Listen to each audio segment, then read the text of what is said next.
off to recapture the magnificence of Africa in a very different place. Paperbark Lodge, which is situated in the Waterberg area in South Africa. Paperbark Lodge is named after the lovely ghost-white Albizia tanganyikaensis, the paperbark false-thorn. These exquisite trees adorn the hillsides of the Waterberg and are typical of this majestic safari area of South Africa. The Waterberg lies in a mountainous region of South Africa on one of the roads leading to the world-famous Kruger National Park.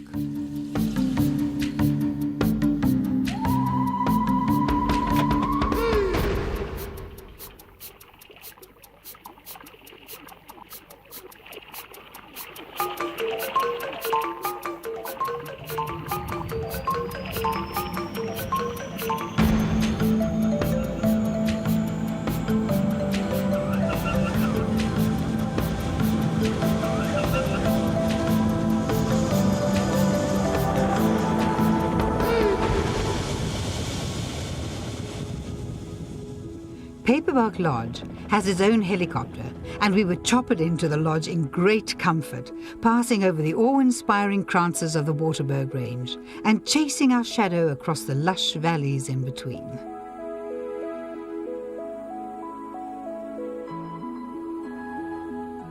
The Waterberg was made famous by one of South Africa's favourite sons, the great poet Eugène Marais, who wrote his groundbreaking book on ethology, The Soul of the Ape, while living in the Waterberg at the turn of the century.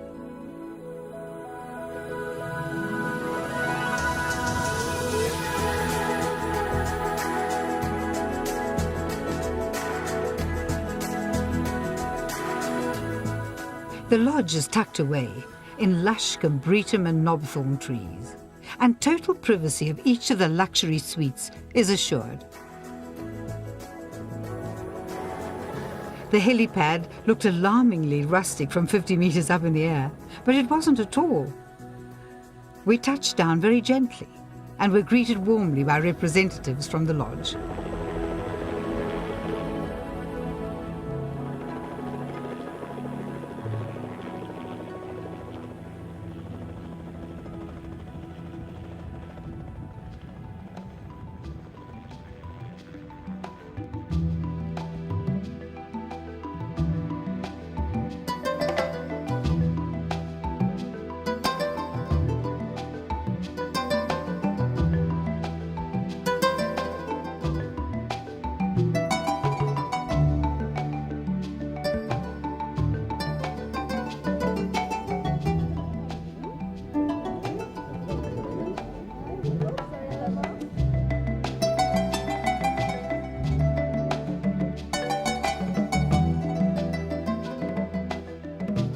We got to the lodge itself by crossing the gorge that guards the entrance to the lodge, across the multiple swinging arabesques of the sturdy rope suspension bridge.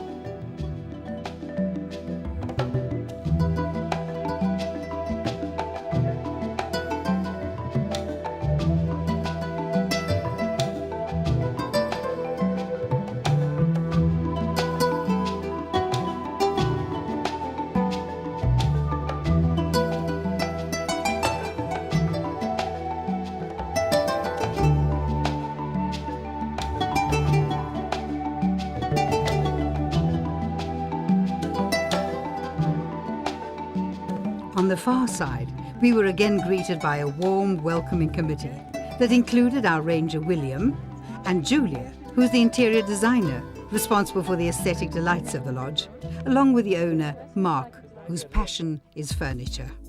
We were given refreshing towels and a soft drink and indulged in some luscious snacks. A foretaste of the delicious cuisine that is typical of the lodge. There's a generosity of spirit about the whole lodge, a sense of extravagant good taste that reminded me of a chateau I know in the Loire Valley. But here the flourishes and swashbuckling outpouring of good humour are tempered by the gravity and honesty of good rough-hewn stone and raw wood and African down-to-earthness. It's an enchanting combination. There's a feeling of glamour and luxury, a delight in excess and lushness and elegance. For For example, the curtains in the entrance area are crimson silk taffeta, full and long and plump, and sweep in great swathes to the floor. The fireplaces are huge and functional, but the furniture is all French and antique. Lovely stuff, as if a French nobleman has been banished to Africa but took some of his family's prized furniture and set up a house using local labour and local materials and a local spirit of open, earthy structure. The moment I walked into the reception of the lodge, I was reminded of the Ngorongoro Crater Lodge in Tanzania. There's the same exotic Afro-Rococo extravagance to the place. The luxury and refinement of French antiques juxtaposed with rougher but vibrant African artifacts.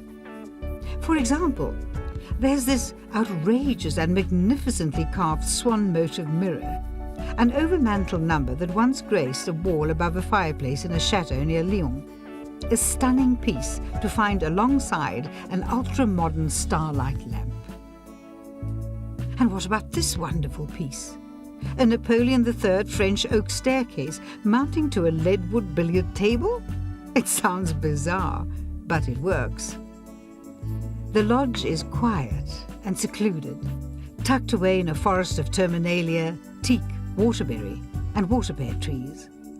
The aged silvered thatch shaggily hides the structure and stops it from violating the landscape. The lodge is not strident. It sits softly in the wilderness.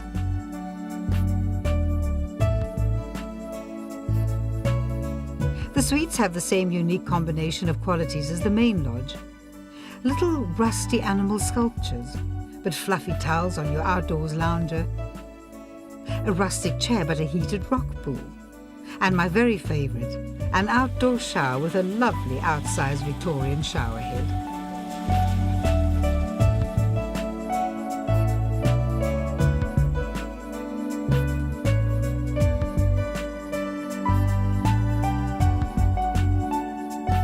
The view from my suite was quite breathtaking across the valleys.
The furniture in the suites is all French antique as well, and every appointment is luxurious and in perfect taste. A feast for the senses. I mean, my bed was beautiful. Lime-washed French walnut, a couple of 100 years old.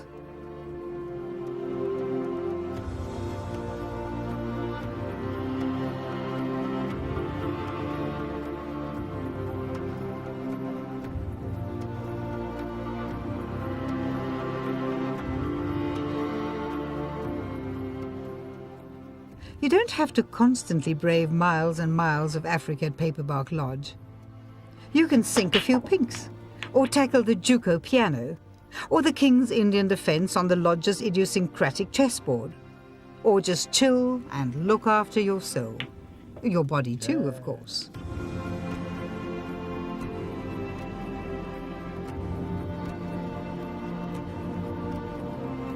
The buffet luncheon was as extravagant and luscious as the decor.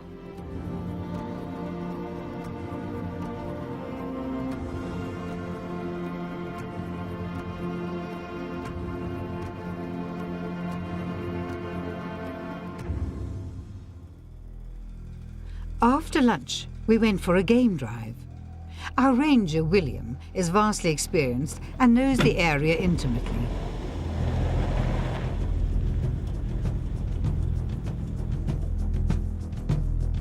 He quickly found us a group of waterbuck cows with a young calf.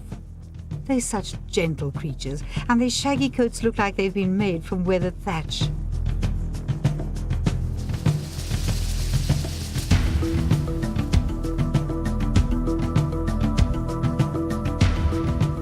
I once had a pet warthog known as Nyama, African for meat, a rather cruel reference to the fact that warthog are the favoured food of so many predators. Nyama was as faithful as a dog and followed me everywhere, nudging me insistently with his rubbery little snout when he thought I was being stupid. He was eventually taken by a leopard and I missed him for a long time afterwards, so warthog have remained firm favourites of mine. Giraffe too, but only because they look so improbable.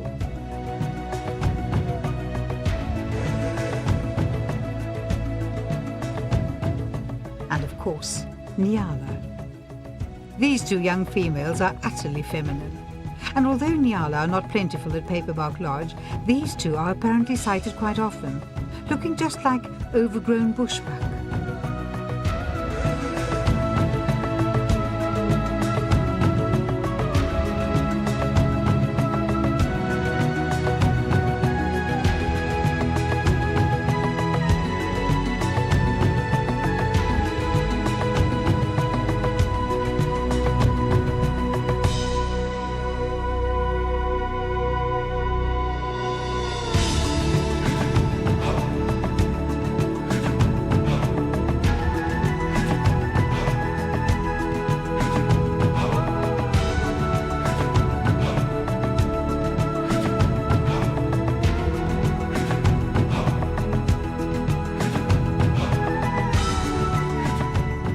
Next found us these old male buffalo.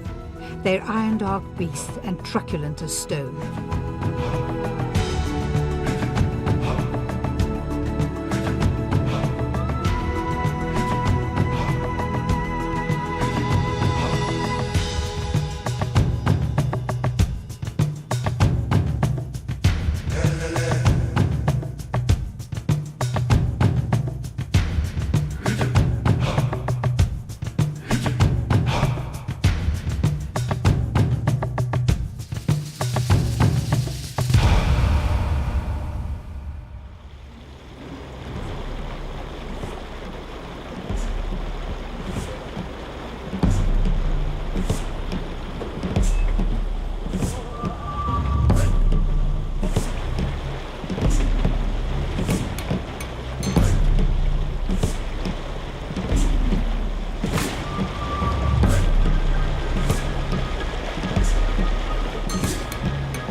All of the big five are found at Paperbark, and it wasn't long before William had tracked down a lion for us too.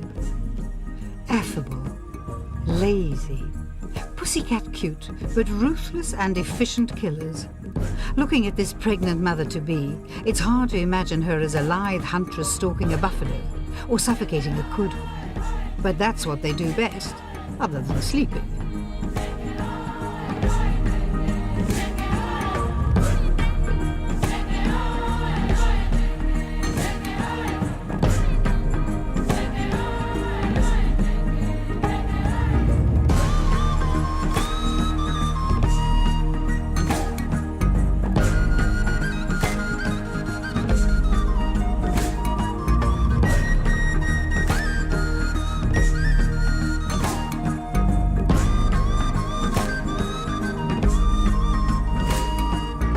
No sunset in Africa is complete without a sundowner.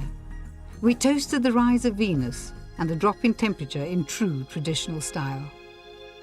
On our night drive back to the lodge, we came across the lionesses we'd seen earlier, but transformed by the darkness into something focused and intent. They were getting ready to hunt.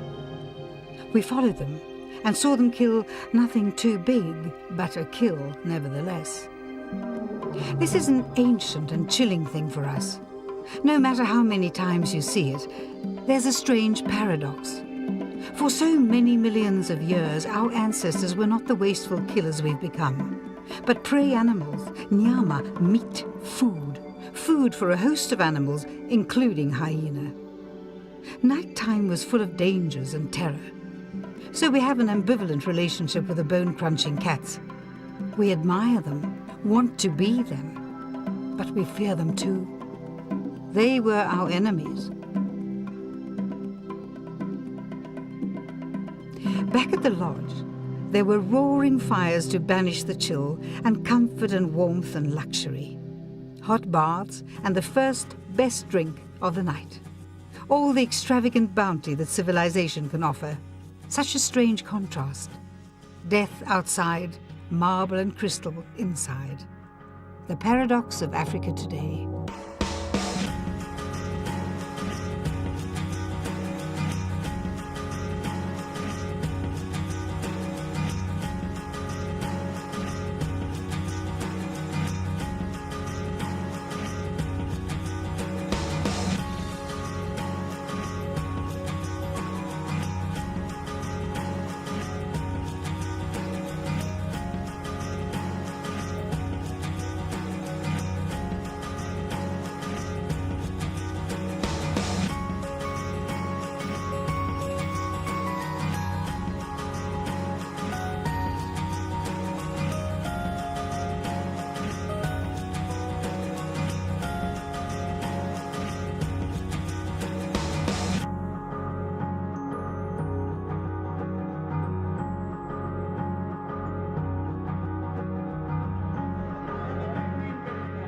Dinner was absolutely perfect.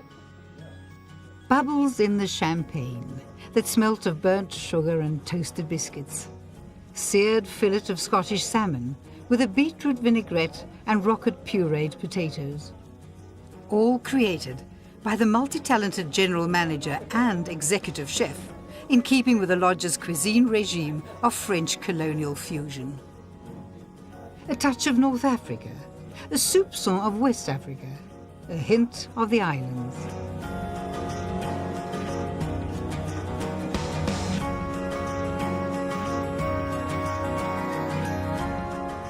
There's no end to the gorgeousness of Paperbark.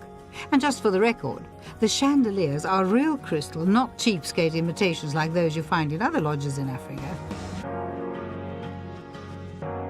The lodge boasts satellite TV, plus its own internal closed-circuit channel that relays infrared footage from cameras concealed at waterholes.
Dawn seemed worth celebrating.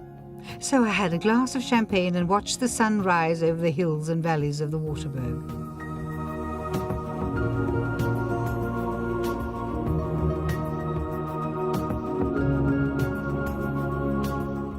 As you'd imagine, the breakfasts at Paperbark are just as sumptuous in conception as the lodge itself, which is truly beyond compare.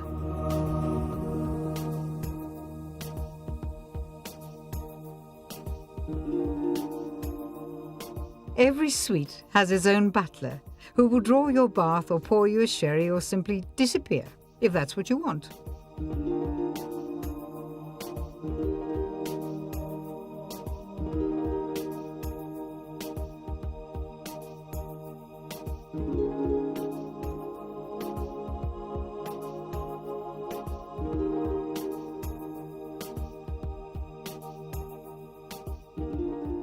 Even the gym and spa are original in look, but totally up-to-date and thoroughly functional.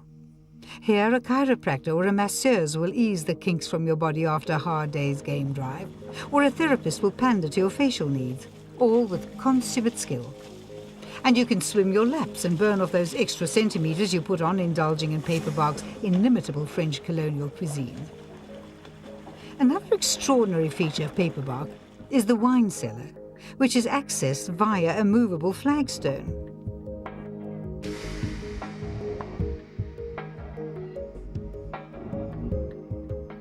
Here, sandstone slabs are offset by cushions made of offcuts from antique Persians, and you can investigate the delights of the wine cellar in complete comfort. Or puff on a cohiba or a Monte Cristo without some nannying nitwit bleating about the dangers of tobacco.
Writing up my diary later, I couldn't help thinking about my pet warthog Nyama and reflecting that Africa and the universe is unforgiving at best, which is why a bush retreat as gorgeous as Paperbark Lodge makes such perfect sense. While we're here on Earth, it seems wisest to enjoy everything to the full, with refinement, delicacy, discernment, and total joy. My little pet warthog Nyama died in a leopard's jaws, and one way or another we're all destined for darkness. This is one of the lessons that only Africa can still teach us. Which is why dinner that night in the superb surroundings of Paperbark Lodge was filled with a poignant sense of the transitory nature of all beauty and all life.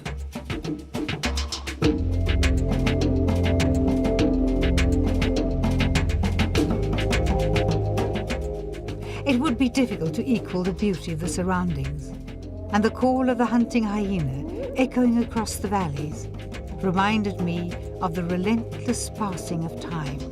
Don't wait. Visit Paperbark Lodge soon. Africa tells us clearly, time is on the wing.